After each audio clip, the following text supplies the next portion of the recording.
આપ સર્વે શ્રોતાગણ તેમજ આજના વક્તા શ્રી નિરુપમાબેન દેવ મુરારીનું અત્રે હાર્દિક સ્વાગત કરું છું.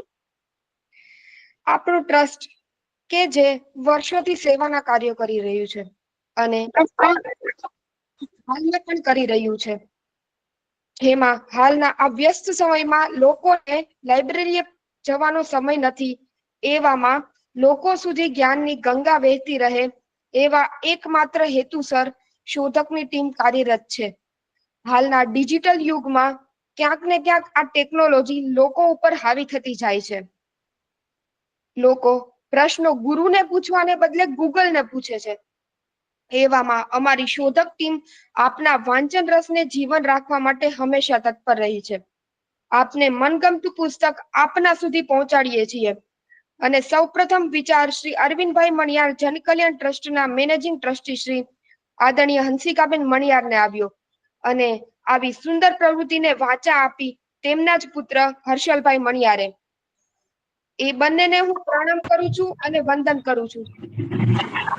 જાણીએ છીએ તે મુજબ કોઈ પણ શુભ કાર્યની શરૂઆત આપણે પ્રાર્થના દ્વારા કરીએ છીએ. તો એ જ સુંદર પ્રણાલીને અહીં જાળવી રાખતા આજે પણ આપણે અહીં પ્રાર્થના દ્વારા શરૂઆત કરીશું અને આપ સૌ લોકો પણ મારી સાથે જોડાઈ શકે છે. ઓમ સહના ભવતુ સહનો ભુનક્તુ સહ વીર્યં કરવાવહે તેજસ્વિના વદિતમસ્તુ મા વિદ્વિષાવહે.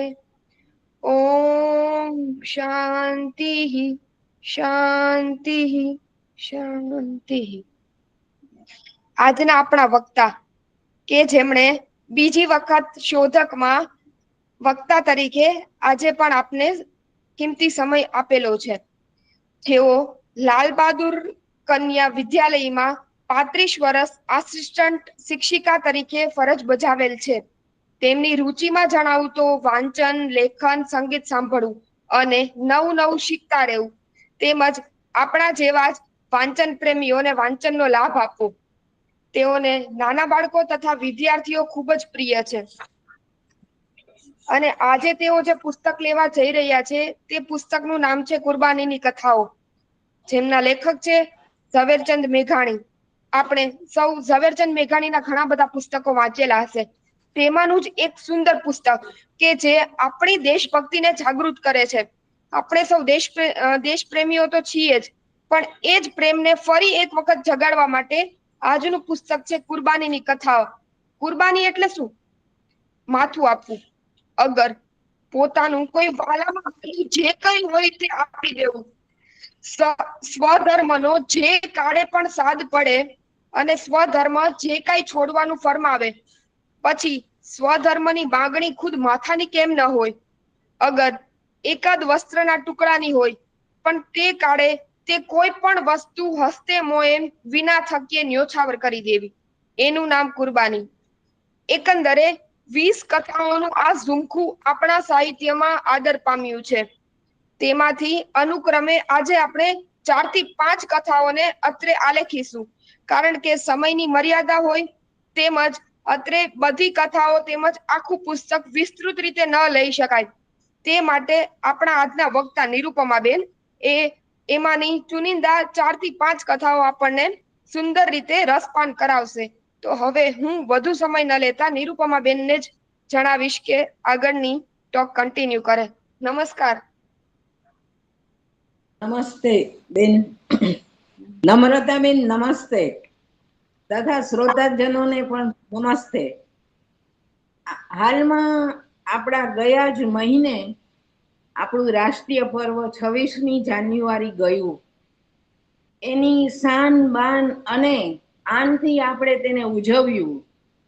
તો તેની યાદમાં આપણે કુરબાનીની કથાઓ શરૂ કરતા પહેલા આપણે એક સ્વાતંત્ર્ય ગીતથી એની શરૂઆત કરીએ એવું મને લાગે છે, કારણ કે આપણો બુકનો ટોપિક પણ તેને લગતો જ છે, કુરબાની. એવો मेरा रंग दे बसंती चोला, मेरा रंग दे बसंती चोला, मेरा रंग दे बसंती चोला, मेरा रंग दे, मेरा रंग दे, मेरा रंग दे बसंती चोला, माए रंग दे बसंती चोला।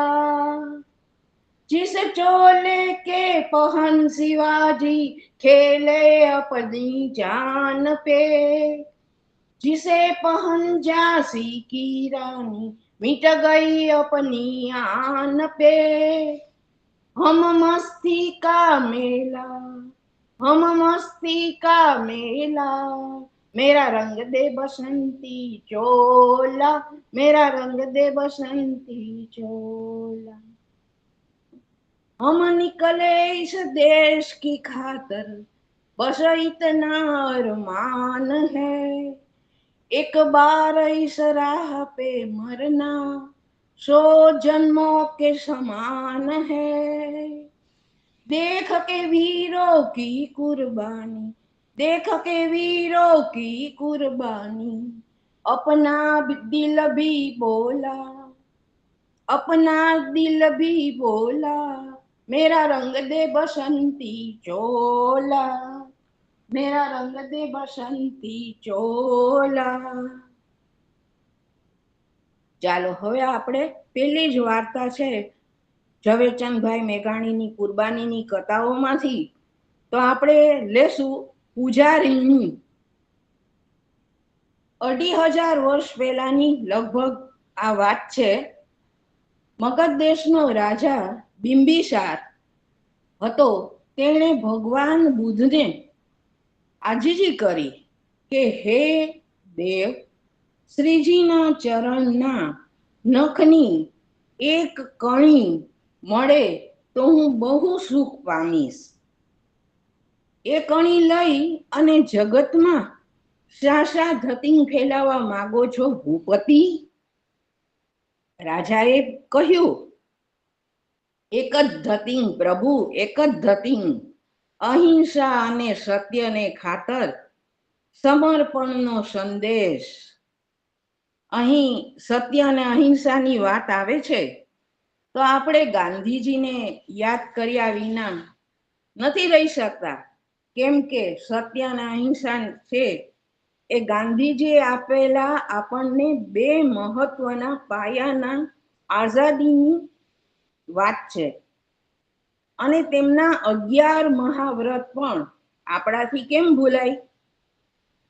સત્ય હિંસા ચોરી ન કરવી, વણજો તું નવ સંઘરવું, બ્રહ્મચર્ય ને જાત મહેનત કોઈ અડે ન અભડાવું, અભય સ્વદેશી સ્વાદ ત્યાગ ને સર્વ ધર્મ સરખા ગણવા, આ 11 મહાવ્રત સમજી નમ્રપણાથી આચરવા. અમે જ્યારે સ્કૂલમાં ભણતા ત્યારે પણ આ ગાંધીજીના 11 મહાવ્રત અમને પ્રાર્થનામાં ગવાતા. પોતાના જ આ બગીચામાં એક ખૂણામાં રાજાજીએ ભગવાન પાસેથી લીધેલી એ નખની કણી દાટી અને એના ઉપર બિંબિસારે એક સ્તૂપ બંધાવ્યો. સ્તૂપ એટલે હાલમાં બૌદ્ધ ધર્મમાં સ્તૂપ, વિહાર, ચૈત્ય એવું બાંધકામ કરાવવામાં આવે છે. એ બૌદ્ધ ધર્મના સમયની એક શિલ્પકલા છે. દેશ દેશના કારીગરો આવ્યા, સ્તૂપ ઉપર બારીક એવું નકશીકામ કર્યું અને એ પથ્થરોને જોતા એમ થતું હતું કે હમણાં જ આ પથ્થરો બોલી ઉઠશે. પોતાના રૂપ ઉપર મુગ્ધ બનીને પથ્થરો નાચી ઉઠશે. એની શોભા શિલ્પકારોએ એમાં કંડારી દીધી. હવે પહેલાના જમાનામાં આવા શિલ્પકારો પણ થઈ ગયા છે. અહીં આપણે ડભોઈના શિલ્પકાર એવા હીરાધર શિલ્પીને પણ યાદ કર્યા વગર નથી રહી શકતા. કારણ કે એ પોતાના હૃદયમાં આવતા ભાવોને ટાંકણા અને પથ્થર દ્વારા શિલ્પમાં કંડારતા ને એવું શિલ્પ અંગ્રેજો પોતાની સાથે લઈ ગયા. રોજ સવાર સાંજ આપણે પૂજા કરીએ છીએ, તેમ આ મહારાજ અને મહારાણી પણ રાજબાળાઓ સાથે સ્નાન કરતા, શુદ્ધ વસ્ત્રો પહેરતા, છાબડીમાં ફૂલો લેતા અને સોનાની થાળીમાં પૂજા સામગ્રી ભરીને સ્તૂપ પાસે જતા. સ્તૂપની આજુબાજુ ફૂલોની માળા રાત્રિભર મહેકી ઉઠતી અને સોનાની આરતીમાં દીવાઓની જ્યોતિ પરોઢ સુધી ઝળહળતી રહેતી. દરેક સંધ્યાએ નવી પૂજા, નવા પુષ્પો અને દીપ માળાઓ ઝલતી રહેતી.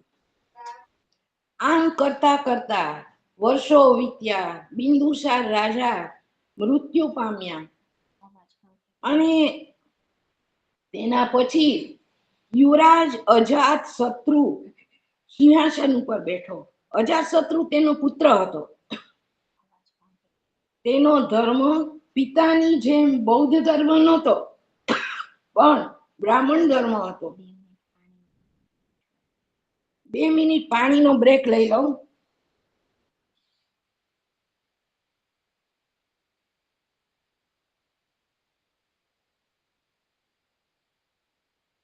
બ્રાહ્મણ ધર્મ હતો અને બ્રાહ્મણ ધર્મના પક્ષે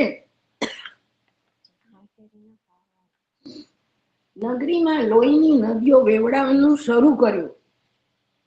પિતાનો ધર્મ સાવ ઉખેડી જ નાખ્યો અને યજ્ઞની જવાળાઓ અંદર એણે બૌદ્ધ ધર્મના શાસ્ત્રો પણ સમર્પી દીધા. રાજનગરીમાં એને સાથ પડાવ્યો કે ખબરદાર, પૂજાના 3 જ પાત્રો છે, વેદ, બ્રાહ્મણ અને રાજા. ચોથા કશાની પણ પૂજા કરનારનો હું પ્રાણ લઈ લઈશ. નગરીના નરનારીઓ રાજાની આ વાત સાંભળી અને કંપી ઉઠ્યા. બુદ્ધના નામનો ઉચ્ચાર સુધા બંધ થયો. યજ્ઞની વેદીમાંથી ઠેર ઠેર જવાળાઓ છૂટી અને આ ખાઉં ખાઉં કરતી આકાશમાં ચડવા લાગી. સાદ પડ્યો. તે દિવસની સાંજ આવી અને રાજમહેલની એક દાસી નાઈ ધોઈને તૈયાર થતી, ફૂલો અને દીવાઓને સજ કરતી. એના હોઠ ઉપર ભગવાન બુદ્ધના નામોચ્ચાર રમતા હતા. એ નારી કોણ? તો કે એ નારી ને કશો ભય નથી? એને શું રાજ આજ્ઞા નથી સાંભળી? એ દાસીનું નામ હતું શ્રીમતી. તે રોજ સાંજે રાજરમણીઓ સાથે સ્તૂપની પૂજા કરવા જતી. પરંતુ આ દાસી અભણ અને અજ્ઞાન હતી. પૂજાની સામગ્રી સજ્જ કરી હાથમાં ઉપાડી પૂજનારીઓ સાથે જતી અને આગે ખૂણામાં ઊભી રહેતી. કઈ આવડે કે ન આવડે, પણ આંખો મીચીને ઊભી રોજ કઈક બબડિયા કરતી અને એની કાલી ગેલી વાતો કેમ જાણે કોઈ અંતરિક્ષમાં સાંભળતું હોય તેમ મીઠા ઉત્તર દેતું હોય એમ આ દાસી છાની માની હસ્યા કરતી. રાજ આજ્ઞા એને સાંભળી હતી. ધૂપ દીપ લઈ અને દાસી શ્રીમતી રાજમાતાની પાસે આવીને બોલી, એક દિવસ કે બા, ચાલો પૂજાનો સમય થયો. મહારાણીનું શરીર કંપી ઉઠ્યું. ભયભીત બનીને બોલ્યા, એ નાદાન, શ્રીમતી તું નથી જાણતી કે સ્તૂપ ઉપર ધૂપ દીપ કરનારને કાં તો સુડી મળશે ને કાં તો કાળું પાણી મળશે. ભાગી જા. પૂજાનું નામ હવે ન લેતી. શ્રીમતી પાછી વળી રાજરાણી અમિતાના ઓરડે ગઈ. અમિતા રત્નજડિત આરસી ધરીને રાણીજી અંબોળો વાળતા હતા. શેઠામાં છટાથી હિંગળો પૂરતા હતા. શ્રીમતીના હાથમાં પૂજાની થાળી જોઈ રાણી તો ઝબક્યા. હાથ હલી જવાથી શેઠો પણ વાંકો ચૂકો થઈ ગયો અને શ્રીમતી કહે, રાણીજી, પૂજાનો સમય થયો. રાણીજી બોલ્યા કે સાથે સાથે મરવાનો પણ સમય થયો છે. કે શું? જલ્દી ચાલી જા અહીંથી.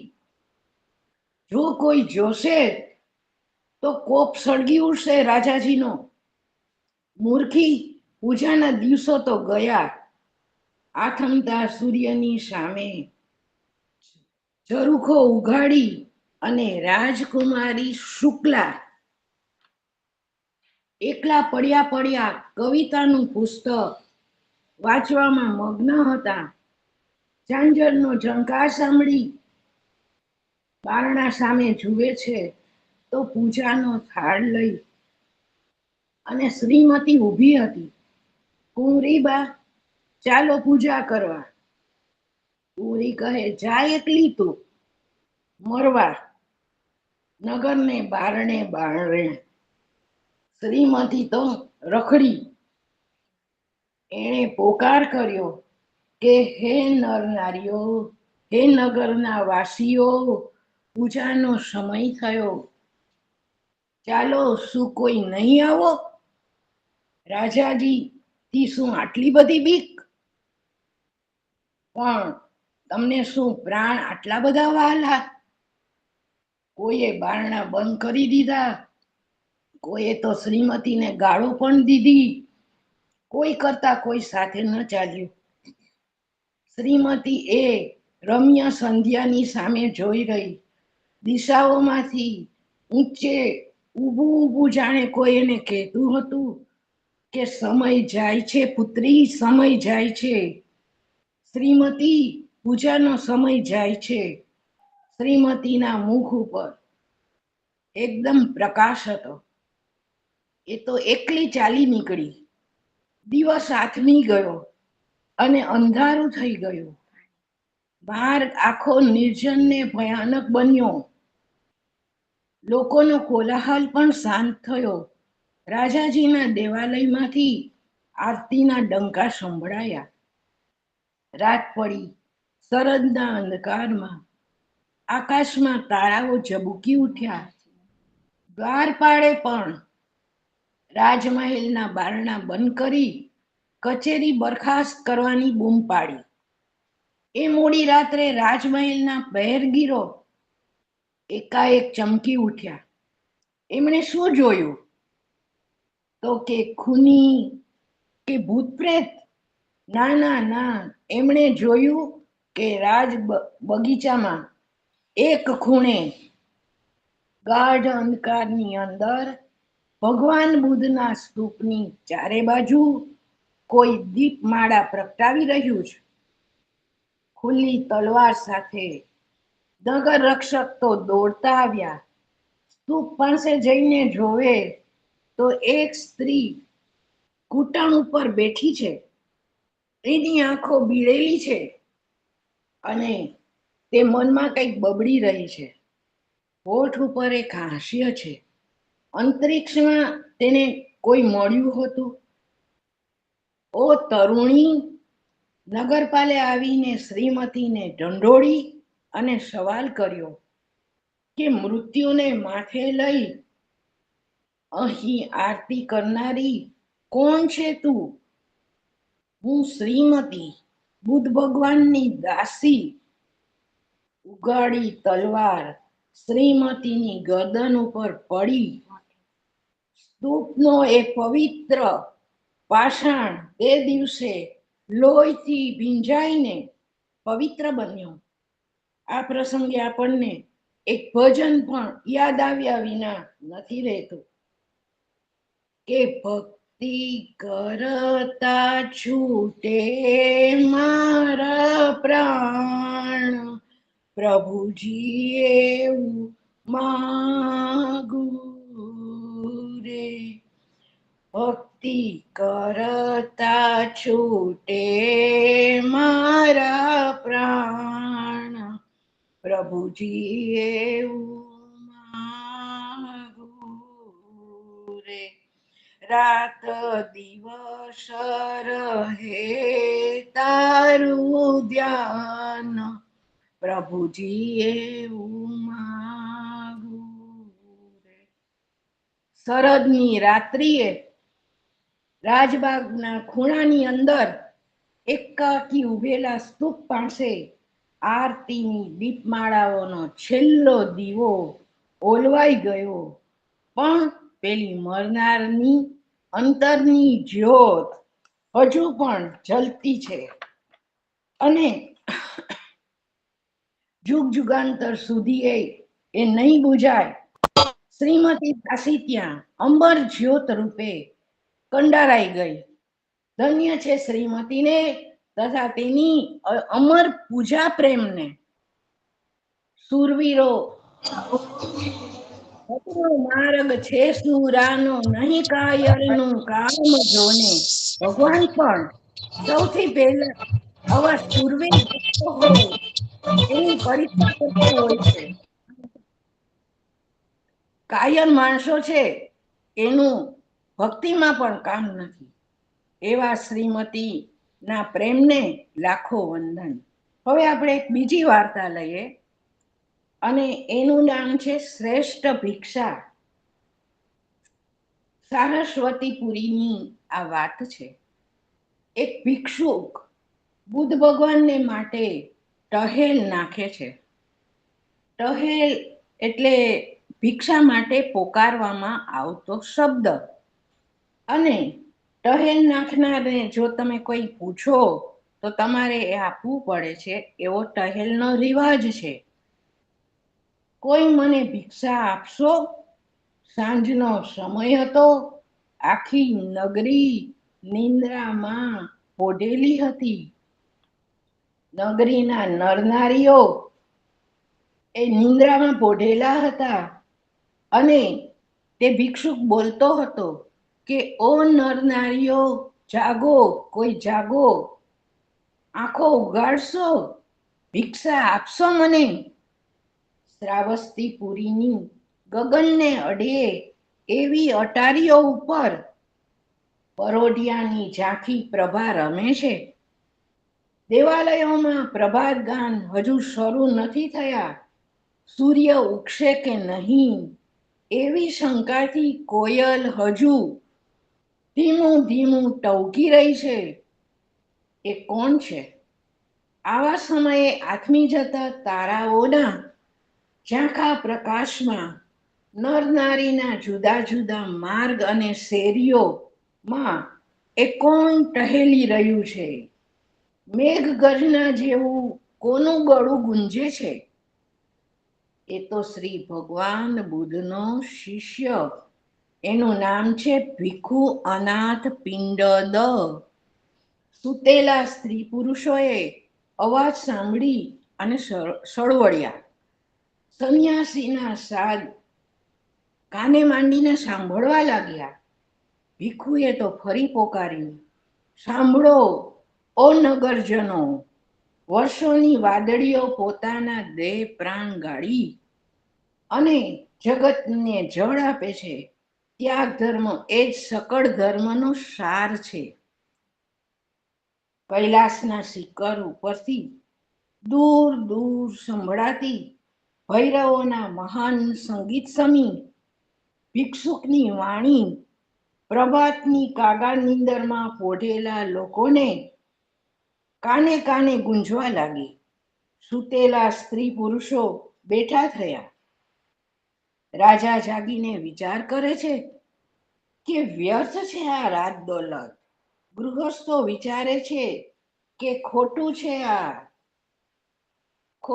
આ આડ પંપાળ અને કોમળ હૃદયની રાણીઓ પણ કારણ વગર આંખમાંથી આંસુઓ સારવા લાગે છે. ઊંચી ઊંચી અટારીઓના દ્વાર ખુલે છે અને આંખો ચોળીને સૌ અંધારા રસ્તા ઉપર અજાયબીથી જુએ છે. તો સુના રાજમાર્ગ ઉપર એક ભિખારી જોડી ફેરવતો દ્રશ્યમાન થાય છે ને બોલતો જાય છે કે જાગો, ભિક્ષા આપો, એમ બોલતો જોવા મળે છે. લોકો વિચારે છે કે આ તો પ્રભુને દાન દેવાની શુભ ઘડી આવી પહોંચી છે. તક સાંપડે માટે ગુમાવવી ન જોઈએ. તેથી તેઓ મુઠ્ઠીઓ ભરીને બહુ મૂલ્યવાન એવા રત્નો, આભૂષણો અને રસ્તા ઉપર મોતીઓનો વરસાદ વરસાવા લાગે છે. ચારે બાજુ ફેંકવા લાગે છે અને રાજમાર્ગ આખો કિંમતી આભૂષણો, વસ્ત્રોથી છવાઈ જાય છે. પરંતુ અહીંયા કંઈક અલગ જ ઘટના બને છે. ભીખુનો પોકાર ચાલુ જ રહે છે કે ગૌતમ પ્રભુને માટે મને ભિક્ષા આપો, મને ભિક્ષા આપો. તે ચાલતો રહે છે ને ભિક્ષાનું પાત્ર તો તેનું ખાલી જ રહી જાય છે. તે આભૂષણો અને પૈસાની વચ્ચે થઈ ભિક્ષા માંગવાનું કાર્ય ચાલુ જ રાખે છે. નગરજનોએ તો દાન આપ્યું ને પૂછે છે કે આ તો કોઈ અસામાન્ય ભિક્ષુનો વ્યવહાર છે. હજી તને શાની ભૂખ છે? તારે આ બધું શું નથી જોઈતું? અમુક લોકો એવું વિચારે છે કે પ્રભુને માટે આને વળી શેની ઈચ્છા હશે? ત્યારે તે અસામાન્ય ભિક્ષુક ઉત્તર આપે છે કે બુદ્ધ ભગવાન તો ફકીરોનો પણ ફકીર છે. તેમને કઈ વસ્ત્ર, આભૂષણો કે કિંમતી રત્નોની ઈચ્છા થોડી હોય. એમની ભૂખ તો સૌથી અલગ જ છે, જુદી જ છે. માટે તમે લોકો તમારું સર્વશ્રેષ્ઠ દાન આપો તો જ પ્રભુ સ્વીકારશે. હવે બધા નગરજનો આશ્ચર્યચકિત થઈ ગયા અને ભિક્ષુકને એકી ટસે નિહાળી રહે છે. બધા લોકો એક ઊંડો નિશ્વાસ છોડે છે ને સમજી શકતા નથી કે આખરે ભિક્ષુકને એવું શું જોઈએ છે. અને કારણ કે સમૃદ્ધ લોકોને તો પૈસા, કિંમતી વસ્ત્રો કે કિંમતી આભૂષણો જ સર્વશ્રેષ્ઠ હોય છે ને એને સર્વશ્રેષ્ઠ માનતા હોય છે. તેઓ કોઈ દિવસ સામાન્ય માણસને સમજી શકતા નથી, કારણ કે તેમની રુચિ અને અભિલાષા કંઈક જુદી જ હોય છે. રહેણી કરણી પણ સાવ અલગ જ હોય છે. માટે તેઓ ભગવાન બુદ્ધને સમજી શકતા નથી. બુદ્ધ કોણ છે? તો કે બુદ્ધનો શબ્દ અર્થ શું થાય? કે બુદ્ધ શબ્દનો અર્થ એટલે તે વ્યક્તિ કે જેણે બોધિત્વ પ્રાપ્ત કરેલ છે. બોધિ શબ્દનો અર્થ એટલે પરમ તત્વ નો જાણકાર, પરમ તત્વ જેને જાણી લીધું છે, પ્રાપ્ત કરી લીધું છે, જેને બધું જ જ્ઞાન મળી ચૂક્યું છે, જે જાગૃત છે તે જ પ્રબુદ્ધ છે. એનલાઇટન્ડ નોવર એટલે કે જેને જાગૃત છે, પ્રબુદ્ધ છે, તે જ ભગવાન બુદ્ધ છે.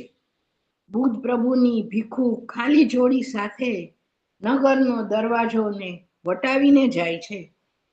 પછી તે એક નિર્જન અરણ્યમાં જઈ ચડે છે, જ્યાં એવું લાગી રહ્યું છે કે જાણે વનચરો, પશુ પંખીઓ વૃક્ષને જાણે સંભળાવતો હોય તેમ તે પોકારતો જ રહે છે કે ગૌતમ પ્રભુને માટે ભિક્ષા આપો, પ્રભુને માટે ભિક્ષા આપો.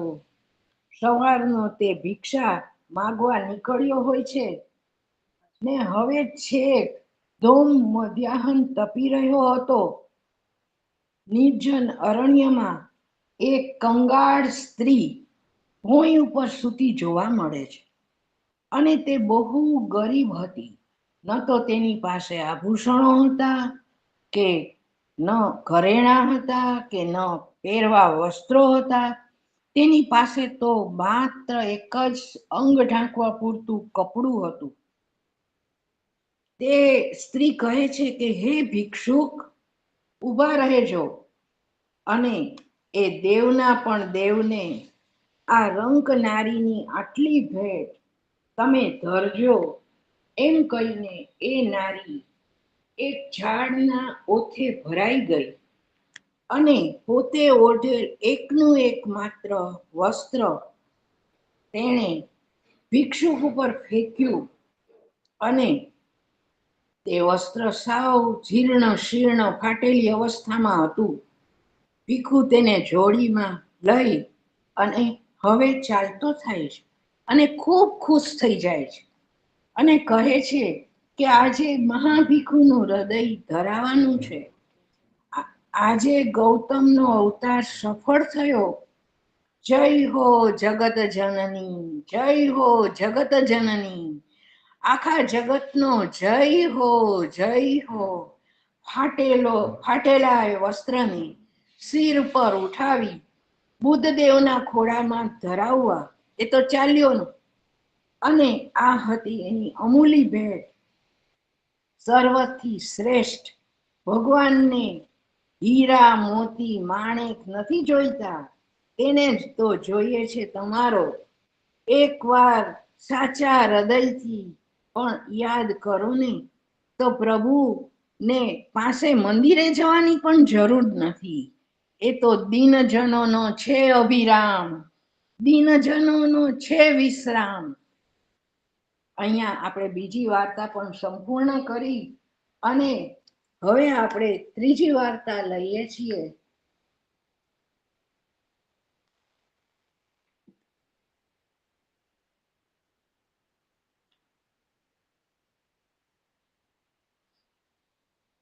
ફૂલનું મૂલ્ય. વાર્તાનું નામ છે ફૂલનું મૂલ્ય. શિયાળાની ઋતુ હતી. એકદમ કડકડતી ઠંડી પડતી હતી, અને ઠંડીને હિસાબે ફૂલો સુકાઈ ગયા હતા. કુંજોમાં ને બગીચામાં ફૂલ ઝાડ ઉપર ઋતુની અસર જોવા મળતી હતી. ઉદાસ થઈ ગયા હોય તેવા ફૂલો લાગતા હતા. પણ દૂર એક સરોવર કોનું, એ સરોવર વચ્ચોવચ એક કમળનું ફૂલ ઉઘડેલું હતું. એ તો સુદાસ માળીનું સરોવર હતું. એ ફૂલ એવું હતું કે વસંત ઋતુમાં પણ ક્યાંય ન જોવા મળે એવા કમળનું ફૂલ તેમાં ઉગેલું હતું. અહીંયા આપણે કમળના ફૂલની વિશેષતા એ છે કે પાણીમાં રહેવા છતાં પાણીનું એક પણ બિંદુ તેને સ્પર્શી શકતું નથી. તેથી તો કહેવાય છે ને કે જલ કમલવત છે એ કમળનું ફૂલ કહેવાય છે. સુદાસે આ ફૂલને જોયું, ને તેના મનમાં વિચાર આવ્યો કે રાજાજીને આ ફૂલ આજે ભેટ ધરી આવું તો કેમ. ફૂલોના શોખીન રાજાજી આજે અકાળે આ કમળ જોઈને મને મોં માગ્યા મૂલ ચૂકવશે. પવનની એક લહેરખી વાય છે. કમળ પણ જાણે કે ખુશખુશાલ બનીને ડોલવા લાગે છે. તેના માથા ઉપરથી એક કોયલ પણ ટહુકતી ગઈ. માળીને પણ થયું કે મંગળ સુકન થાય છે. સહસ્ત્ર પાંખડી વાળું તે ફૂલ લઈ સુદાસ રાજમહેલ સામે વાટ જોઈને ઊભો રહે છે. રાજાજીને સમાચાર કેવરાવ્યા છે કે હમણાં જ રાજાજી મને બોલાવશે. પૈસાનો લોભી સુદાસ ફૂલનું જતન કરવા લાગ્યો. તેની પાંખડી ઉપર ઝાકળનું એક પણ બિંદુ સુદાસે પડવા ન દીધું. એટલામાં જ રસ્તા ઉપર એક માણસ નીકળ્યો. કમળને તેણે પણ જોયું અને સુદાસને પૂછ્યું કે ફૂલ વેચવાનું છે?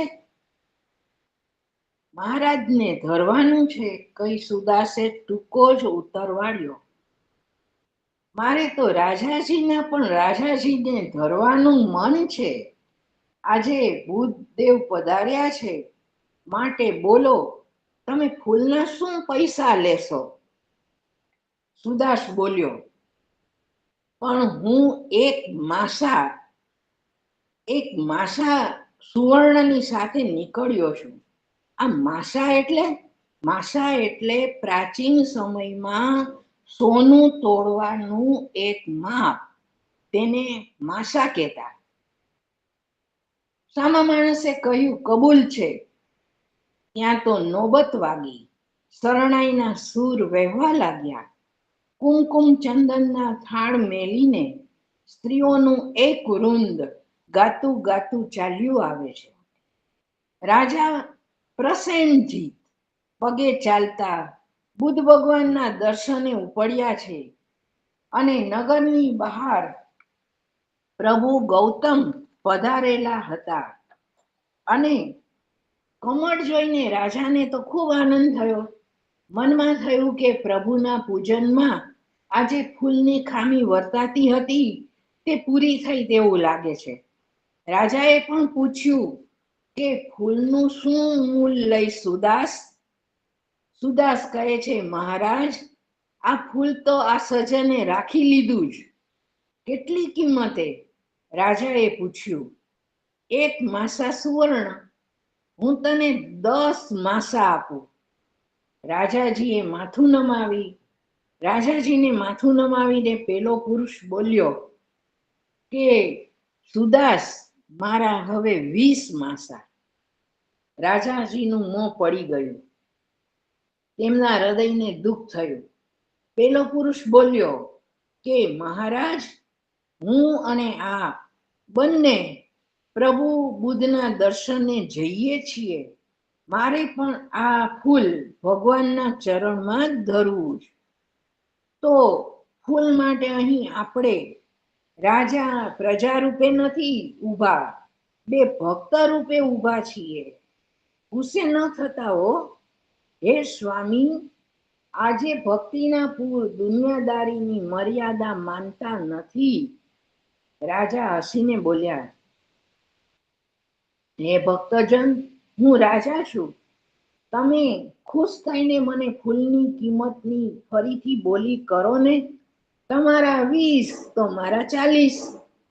આમ બંનેની વાત સાંભળી વચ્ચે જ સુદાસ બોલી ઉઠ્યો, માફ કરજો મહારાજ, માફ કરજો સજ્જન, મારે હવે આ ફૂલ વેચવું નથી. એટલું કહીને સુદાસે તો ફૂલ સાથે દોટ મૂકી અને રાજા સજ્જન તેને જોઈ રહ્યા. સુદાસ માળી તો ફૂલ લઈ નગરની બહાર નીકળ્યો અને એકલો ઊભો વિચારવા લાગ્યો કે જે ભગવાન બુદ્ધને ખાતર આ ભક્તો આટલું દ્રવ્ય ખર્ચે છે, તે પુરુષ પોતે કેટલા ધનવાન હશે, કેટલા દિલદાર હશે. તેને જો હું આ ફૂલ અર્પણ કરું તો મને તો કેટલું બધું દ્રવ્ય મળશે. પદ્માસન વાળીને ભગવાન બુદ્ધ તો એક વડલાને નીચે બેઠેલા હતા. ઉજ્જવળ લલાટ, મોં ઉપર આનંદ, હોઠમાંથી એક શુદ્ધા એટલે કે અમૃત ઝરે છે. આંખમાં અમી છે, વાણી નિર્મળ છે. સુદાસ તો ભગવાન બુદ્ધને જોઈને સ્તબ્ધ બની ગયો. તેના મોંમાંથી એક ઉચ્ચાર પણ ન નીકળ્યો. તે તો બુદ્ધ ભગવાન પાસે જમીન ઉપર બેસી ગયો અને ભગવાનના ચરણ કમળમાં કમળ ધરી દીધું. વડલામાંથી પંખીઓએ ગાન કર્યું. એક વાયુની લહેરખી વાઈ ગઈ. કમળની પાંદડીઓ પણ હસવા લાગી. સુદાસને સુકન ફળ્યા હોય તેવું લાગ્યું. હસીને ભગવાન બુદ્ધે પૂછ્યું કે હે વત્સ, કઈ કેવું છે તારે કઈ જોઈએ છે? ત્યારે ગદગદ સ્વરે માત્ર સુદાસ માળી બોલ્યો, બીજું કાંઈ પણ નહીં, તમારા ચરણ રજની માત્ર એક જ કણી ભગવાન, માત્ર એક જ કણી. ધન્ય છે સુદાસને, અને ધન્ય છે સુદાસની પ્રભુ ભક્તિને.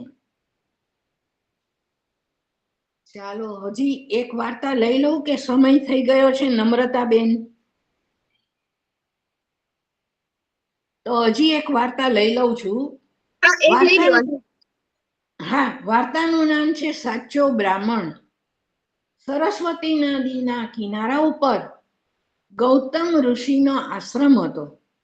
તે આશ્રમમાં બટુકો જંગલમાં છાણા, લાકડા અને ફળ ફૂલ લેવા ગયેલા છે. તે પાછા આવી પહોંચ્યા છે.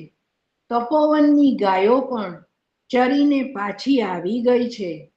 કિલકિલાટ હાસ્ય કરતા બટુકો નાઈ ધોઈ ઋષિની આસપાસ આસન પોતપોતાના લઈ અને ગોઠવાઈ ગયા છે. વચ્ચોવચ હોમ હવન અગ્નિ કરીને પ્રગટાવેલો છે, અને બધા જ શાંત ચિત્તે હવન કરવા બેસી ગયા છે. હોમાગ્નિમાં ઘી ઘુમાતું ગયું, અને અગ્નિની જ્વાલાઓ તપોવનમાં ઝબકી ઉઠી. દૂર દૂર વટે માર્ગો ચાલતા હતા.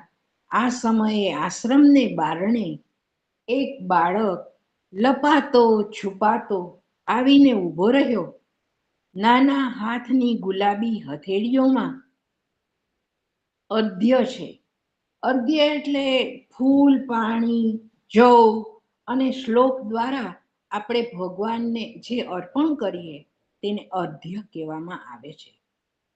તે લીધેલું છે બધાએ હાથમાં, અને પાસે આવીને બાળકે ઋષિને ભક્તિભર્યા પ્રણામ કર્યા, અને તેના હાથમાં રહેલા ફળ ફૂલ તેણે ઋષિના ચરણોમાં ધરાવ્યા.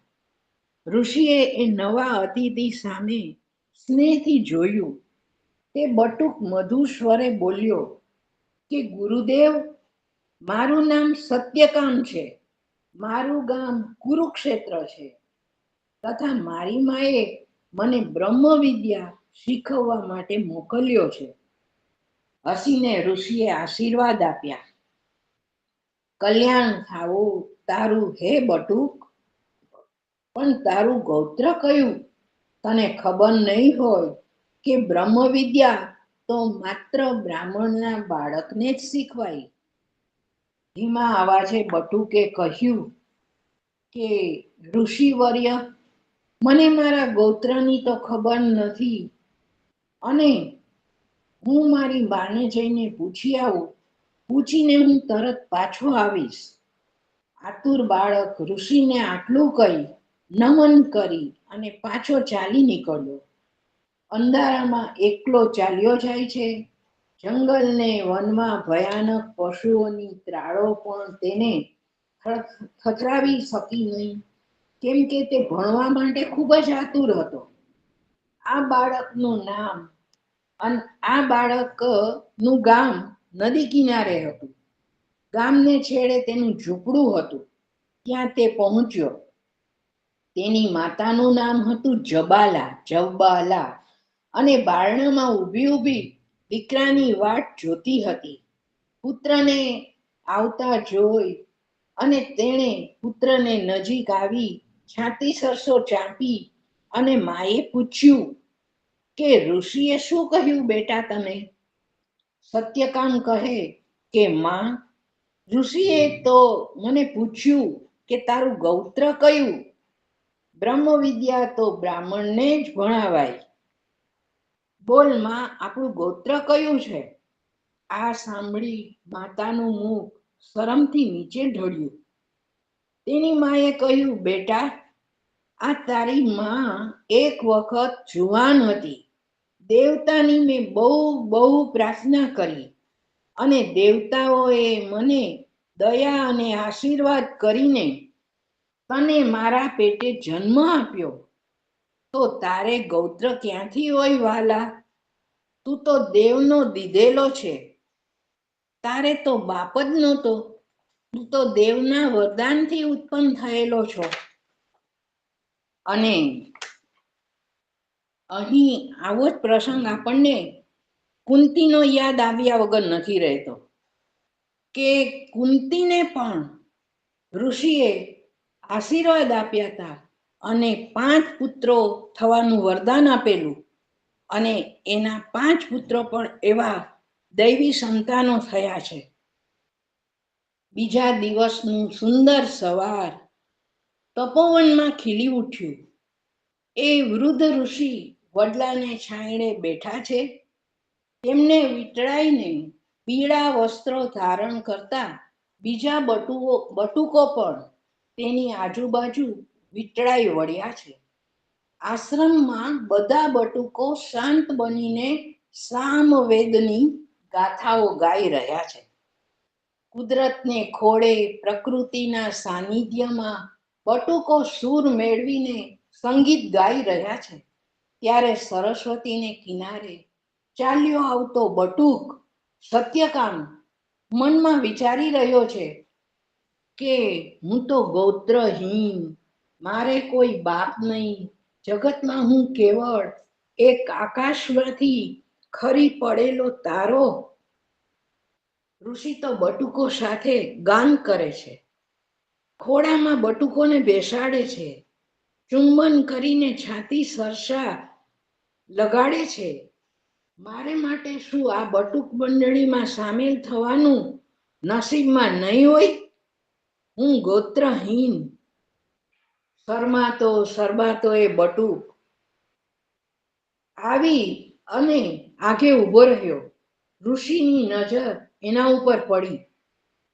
સત્યકામને બોલાવ્યો કે અહીં આવ બેટા, અહીં આવ. તારું ગોત્ર કયું? બાળકે નતમસ્તકે પોતાનું માથું ઊંચું કર્યું અને કહ્યું, પોતાની કાલી ઘેલી બે ભાષામાં ને બે મોટી આંખોમાંથી આંસુ સરતા એ બોલ્યો, ઋષિજી, માએ કહ્યું છે કે મારે કોઈ પિતા નહોતો. માએ દેવતાની બહુ ભક્તિ કરેલી, એટલે દેવતાએ ગરીબ માના પેટે મને જન્મ આપેલો છે. માટે મારે કોઈ ગોત્ર નથી અને મારે કોઈ બાપ નથી, પણ દેવના વરદાનથી ઉત્પન્ન થયેલો હું પુત્ર છું. બટુક મંડળીમાં તો આ વાત સાંભળીને હસાહસ ચાલી. વિદ્યાર્થીમાં કોલાહલ વ્યાપી ગયો. કોઈ મસ્કરી કરવા લાગ્યું કે અરે રે, આને બાપ જ નહીં. કોઈ વળી એને ધિક્કારવા લાગ્યું કે ગુરુજી, જો તો એને ગોત્ર નથી અને ગુરુજી વળી એની સાથે વાત કરે છે. સત્યકામની આંખમાંથી તો આંસુની ધાર ચાલી. ઋષિના કાન મંડાયા છે. તે ટીખળી બટુકો તરફ ઘડીમાં તો ઘડીકમાં તેની નજર આ બાપા બાળકના સુંદર ચહેરા ઉપર. ઋષિનું હૃદય વિચારે છે કે ધન્ય છે આ સત્યવાદી બાળકને.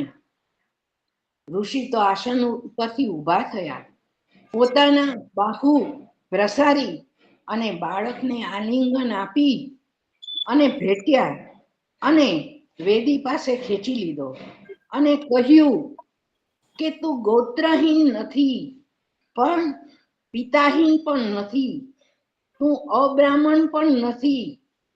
માટે હે બેટા, તું જ સાચો શુદ્ધ બ્રાહ્મણ છે.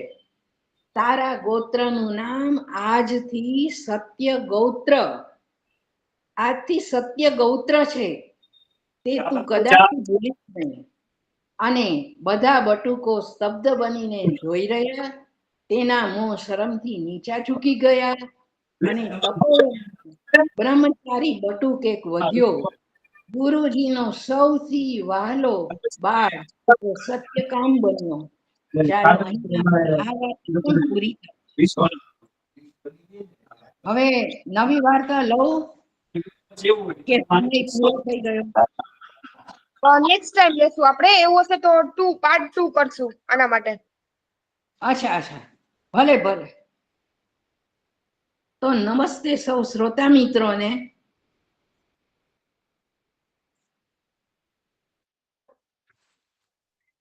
ખૂબ ખૂબ આભાર નિરુપમા બેન.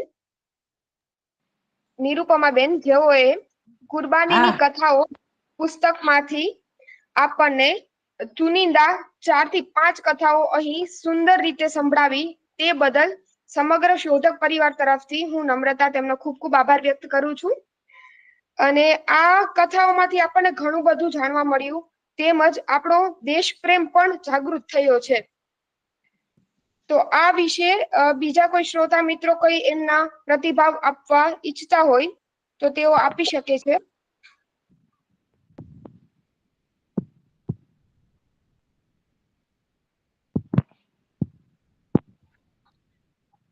ભાવનાબેન, પ્રફુલભાઈ દોશી અત્રે જોડાયેલા છે. કર્ણવભાઈ આપણા દર વખતે જોડાય છે. કર્ણવભાઈ એવરી ટાઈમ એવરી સન્ડે આપણી બુક ટોકમાં જોઈન થાય છે. રિદ્ધિબેન શાહ, પાર્થભાઈ સોની, એમાંથી કોઈ પણ શ્રોતા મિત્રો કઈ પણ પોતાના પ્રતિભાવ આપવા હોય તો તેઓ આપી શકે.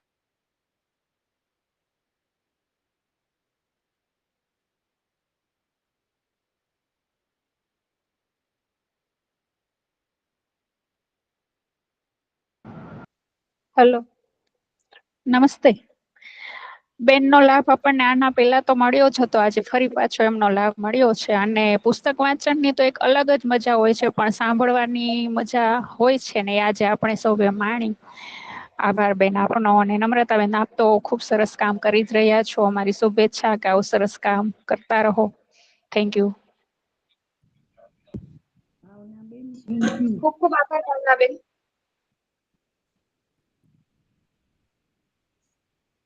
અને આજે જેટલી કથાઓ બાકી રહી ગઈ છે એ વિશે આપણે ફરી એક વખત બુક ટોક રાખીશું. અને એમાં બાકી જેટલી રહી ગયેલી છે એ નિરૂપમાબેનના મુખ્યથી જ આપણે સુંદર રીતે સાંભળીશું. અને ખરેખર આજે સંપૂર્ણ કથા દરમિયાન ખૂબ જ મજા આવી, અને આ ટોક પણ ઘણી માણવી ગમી, કે લોકો કોઈ પણ જગ્યાએ રહીને આ સાંભળી શકે એવી કથાઓ હતી. તો ફરી એક વખત નિરૂપમાબેન, આપનો હું ખૂબ ખૂબ આભાર વ્યક્ત કરું છું. અને આપણે ફરી એક વખત આ ટોક રાખીશું. ત્યાં સુધી મળીએ. આભાર. સૌને નમસ્કાર. હું પણ શોધક પરિવાર તથા હંસિકાબેનનો ખૂબ ખૂબ આભાર માનું છું. નમસ્તે સૌને. નમસ્તે. નમસ્તે. ખૂબ ખૂબ આભાર. ખૂબ ખૂબ આભાર.